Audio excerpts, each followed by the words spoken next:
はい、皆さんお疲れ様です。今回はこいつをまた使うよ。で、こいつを今回は何に使うかっていうと、こうやってせっかくカットしたんで、まあフレームの中ってものを見てみようかみたいなそういう話をやっていきます。それでね、まずこいつ何者かっていうのから話しますね。で、これはジャイアントの26インチ時代のマウンテンバイクです。で、片目で言うと、片目はこっちにあるのかな？あれ？こっちにねえな。あ、XTC だね。ジャイアントの XTC ってやつで、割と安いやつ。多分定価がね、8万いくらとかそんなやつで、シマノの安めのコンポがついてて BB とか、ちょっと目につきにくいところチェーンとかそういうのはなんか他社製がついてますみたいなね、そんなやつだったんですよ。でこれはねお客さんが、長年使っててでそれで結構ね使い方激しいお客さんでもう日常こう使ってて雨の日にもガンガン走っちゃってってことをやってて。で結構毎回来るとぐっちゃぐちゃみたいな感じになってたのぐっちゃぐちゃなのを結構あっちこっち直したりとかねそれで10年ぐらい使ったらここが折れちゃったここがボロッと折れちゃってっていうかね折れて修理に来たんじゃなくてなんかこの辺がおかしいんだみたいな話で持ってこられたらいやこれ折れてますよって話になってみたいなで確かねフレームだけ別の持ってきて全部移植してでこれはこう店に置いてってみたいなそういうやつですね。で重量がですね 1.5 ぐらいでした。でこの間までやってたキャノンデールがですねあれフレーム単体で2キロぐらいですからあれから比べるとねこれは軽い。でねこう叩いてもだいたい見当つく。こういうねこう叩くとねこれどういう印象かっていうとペラッペラ。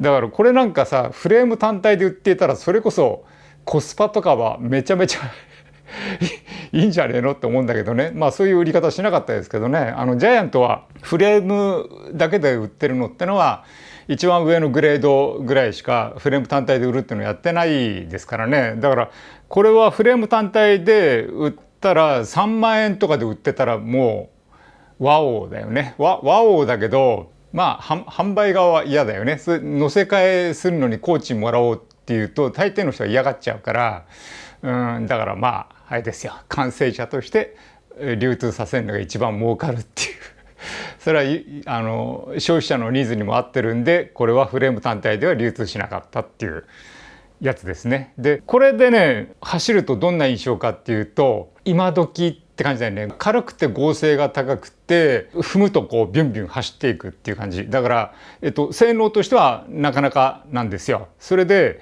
欠点は何なのかっていうと欠点が特にないっていうところがすごいんだよ。飛び抜けて性能がいいはないんだけど欠点がないっていうところもすごいんだよな。これがジャイアントのすごさですよ。折れちゃったのはなんでなのかっていうと運用が悪かった。それは運用が悪いってどう悪いのかっていうとシートピラーがあんまり入ってなかったんでここね跡がついてるわけ。これなんかここまで黒くなってるでしょ。ここまで黒いじゃない。だからこれどうやってなってたかっていうとピラーがねここまでしか入ってなかったんだよ。だからこれがあとこのくらいあとね2センチぐらい入ってりゃこれ折らずに済んだんだよねきっとね。でこのくらいしか入ってなかったんでここでグイグイ力かかるじゃない。これはこう入っててこれ今動きますよ。これなんでかっていうとこれはこれ 27.5 でこっちが 31.8 かな。だからこうスカスカなんでこうやって動くんでこれで表現しようかなと思ってたんですけどこうやって年がら年中こうグイグイ力かかっちゃったわけよ。それだからここからボリッと折れたの。で今これついてるけどこれ接着剤で今つけてあるだけです。だからここグッと力入れるとこれボロッと折れちゃうんだけどまあ今はそういう風になってますね。だからこれがこうなっててぐいぐい力かかっててで力かかる一番下からねピラーの下から、ここのなんか曲がる方に力かかるところまでほんの3センチ4センチぐらいしかないからここでこうやってグイグイやられたんでボリッと折れたんだよね。だからあとこう2センチも入ってりゃきっと無事だったんだよこれは。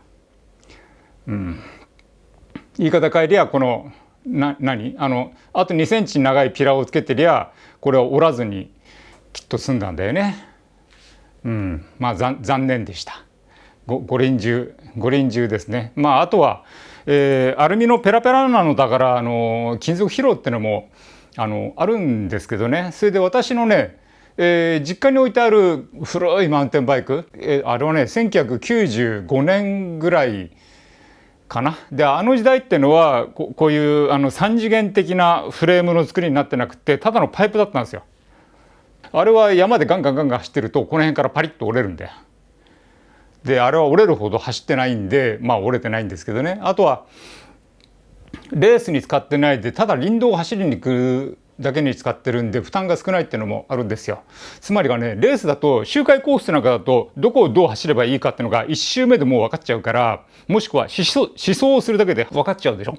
そうするとギリギリまで突っ込んじゃうんで負担が大きいんですよ、フレームの負担が。ところが私なんかは友人なんかと一緒に林道をタラタラ走りに行くだけなんで、コースの先が読めないからマージン持って余裕持ってこうコーナーとか入ってきますんでね。だから、フレームの負担が少ないの。あとは下りだって、どこでどういうふうに枯れてるかとかどこに大きいこの穴があるかとかさっぱり分かんないところを走るんでそんなにスピードを上げないんですよ。下りでまあ15キロとか20キロとかその程度しかスピード出さないんで、フレームの負担が少ないのね。だからフレーム折れないんですよ。だからあれをレースで使ってたら多分1年もせずに折れちゃうんだよね、ああいうフレームは。これはさそれからさらに十数年とか経って作られたフレームなんでものすごく進化してるんですよ。なんせこのダウンチューブがめっちゃ太いんだよね。めっちゃ太くってでヘッドチューブの方に来るとグッと広がってでここはここのヘッドパーツはゼロスタックだね。ゼロスタックで私の実家の方にあるのはあれはただの OS です。ですから一回りここのパイプヘッドチューブのこうパイプが細いんですけど、細い代わりに肉厚にはできてますけどね。でここはねもうペラペラゼロスタックでできてるけどもペラペラですね。で私の実家にあるマウンテンバイクから比べるとここの厚みは半分ぐらいって感じですよ。肉厚が半分ぐらい。あとはトップチューブの方もここは細いんだけどこうグーッとヘッドの方に来るとグーッと広がってるのね。すごいねこの造形はすごい。で横から見るとこんだけしかないけど BB 近くのねダウンチューブの横幅はまたグッと広がっててだからウィップも少ないんだよね。こう踏むとがっちりきてるっていう感じのフレームなんですよ。だから軽いんだけどがっちりなんだよ。で、シートチューブはただのパイプと。まあここはこれでええかみたいな設計なんだろうけどね。であとはチェーンステーもなんか今っぽいよね。シートステーの方は今はもっと細いですけどね。もっと細いけれど、この時代はこの程度って感じね。だからまあほぼ今と同じような雰囲気のフレームなんですよ。じゃあちょっと厚みを測ってみましょうか。肉厚をね。まずヘッドからですね。こういうね何か計測するとなると何か所か測ってみて自分の認識が正しいのかどうかを理解しながらやっていかないといけないですよ。これが計測の原則ですね。ダメだな。これは神話のデジタルノギスなんですけど太陽電池で駆動するやつで暗い方向に持っていくと消えちゃうの表示が。太陽電池の性能が低いな。ちょっとダメですねこれじゃ。やっぱり昔ながらのやつがいいかな。あんまりね私ねデジタルものを信用してなくって3.4、3.3、まあ3.3から3.4ぐらいですね。だからこんだけの太さこれは外径いくつあるかっていうと外径が500ありますんで外径500からしてみればこれはなんか肉厚はペラペラっていう感じはしますね。それからダウンチューブいってみましょうか。ダウンチューブのヘッド寄りが2.3 これ 2.3 で均一なのかしら。あ違う、ここだと2ミリジャストになっちゃう。 2.1 ほんのちょっぴり違いますね。 1.4 1.3 1.4 1.8。わあ、すごい。すごいね。ものの見事に厚みが変わっていく。この辺が厚い、この辺が厚い。で、ここは薄い。すごい。すごいよ、このグラデーション加減が。トップチューブの方も見ていきましょうか。こっちで見た方が早いのか。1.6、1.6、1.4、1.2、1.2、1.4、1.4。やっぱりこれも両端が厚いですね。太くなってて、なおかつ肉厚も厚くなってる。で、段差があるのかっていうと、ダウンチューブの方はね、ここになんか段差を感じる。ちょっと待ってくださいね。じゃあここで肉厚違うのかな。1.6 ぐらい。なんかここは段差を感じますね。ここのところで厚みの変化がクッとあるけれど、それ以外は特に感じないですね。ちなみにここダボの断面はこんな感じね。とこんな風になってる。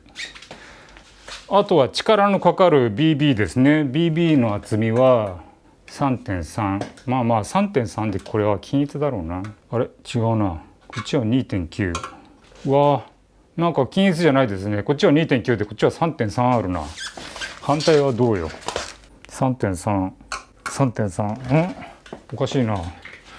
ここだけ 2.9 だな。なんでだ。確かに 2.9 だな。原因は不明です。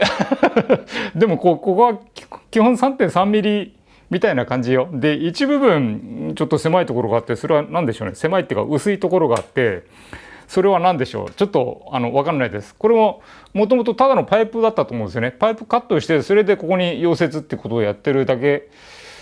でも違うかな。これね、内側にはもう段差がありますんでね、ただのパイプじゃないですね。分かんないけど、その程度の厚みだなということで、シートチューブ行ってみましょうか。上の方がね、肉厚が結構ある。 2.4、 1.8 で、真ん中ぐらいがね、すごい真ん中ぐらいがめっちゃ細いですよ。 1.2、 1.8。だからすごいね。これもね、こっちは肉厚で、下の方になるとそこそこ肉厚で、真ん中がペラペラっていう風にしてある。だからどれもね、バテットチューブって言いますかね。昔の黒森がごく普通だった時には、ダブルバテットだ、トリプルバテットだみたいなこと言ってたんだけど、これはね、バテットも減ったりもなくて、すっごいグラデーションにじわーっと厚みが変化させてあって、それが多分最適に設計してあるんだよな。で、最適に設計して、それ図面で描くことはできてもさ、それをちゃんと製造して、コンスタントに出荷して、で値段も安いっていうのは、やっぱり驚異的だな。私のこれを見た、一言でこれを表現しろっていうと、驚異的なこの商品がここにあって、これが普通に流通してる。で、安い。全くもっておったまげですね。おったまげな世界に我々は今住んでいるのだよ。住んでいるんだけど、誰も何も感謝してないというね。ちょっと感謝しようよ。作ってくれてる人たちにさ。